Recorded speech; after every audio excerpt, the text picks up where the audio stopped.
Funcionário Hamutuk Nainem, a Autoridade Nacional Água no Saneamento Empresa Público ANAS IP, simu certificado foi remata treinamento com a balisu.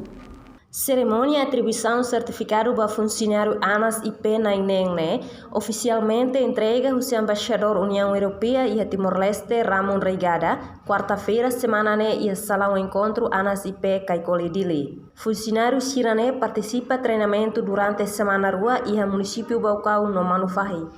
Husi funcionário ANAS IP Nainem na rua serviço voluntário. Presidente ANAS IP Domingos Pinto e a entrevista HTT.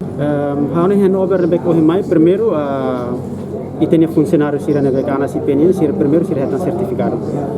Sira heta simu certificado reconhecimento si programa idane. Depois equipamento sira bek mai maka ide importante ele guideline apa dalam bek ANAS IP hane sang autoridade regulador ambar se usa atau continua atividade idane mais importante ele. Agora atividade sasan siluk mahane sang sasan sira bek di bahalo west auritne hane sang kanuru balde sasan sira nebe ihne hane sang senhor Ramon Palia laia sasambo mas importante ele uma itahetan benefício si treinamento idane atu hahu hanesan base informação base baita o insa abang bairua ita halu treinamento no hanesan nomos idane saímos hanesan base atu ita estabelece hanes regulamento sira. Funcionário Sirane participa no treinamento se habelar não aplica Sirane conhecimento para município Sira no Raioa. Reportagem equipa televisão Timor Post.